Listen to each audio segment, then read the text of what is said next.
আপনারা দেখছেন হলদিবাড়ি টাইমস।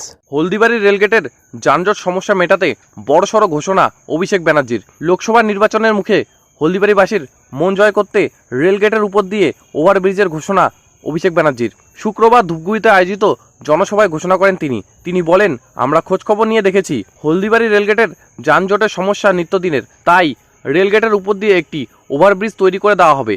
লোকসভা নির্বাচনে 6 মাসের মধ্যে সেটি তৈরি করা হবে। প্রসঙ্গত উল্লেখ্য, হলদিবাড়ি শহরকে 2 ভাগে ভাগ করেছে রেলগেট। প্রতিদিন প্রায় 20 থেকে 25 বার রেলগেট ফেলা হয়, যার কারণে তীব্র আকার ধারণ করে যানজট। বিশেষ করে অসুবিধায় পড়তে হয় মুমূর্ষু রোগী, স্কুল কলেজের ছাত্রছাত্রী, নিত্যযাত্রী সহ পথচারীদের। দীর্ঘদিন ধরে হলদিবাড়িবাসী এই ওভারব্রিজের দাবি জানিয়ে আসছিল।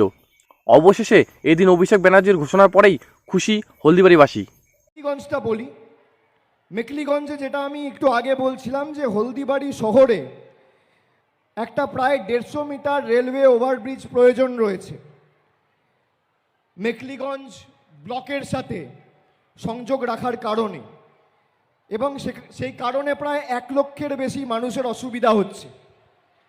আমরা খোঁজখবর নিয়েছি এই ব্রিজটি করতে প্রায় 18 থেকে 20 কোটি টাকা প্রয়োজন হবে। নির্বাচন শেষ হয়ে যাওয়ার 6 মাসের মধ্যে মেখলিগঞ্জে এই ব্রিজ আমাদের সরকার করবে, আমাদের গ্যারেন্টি।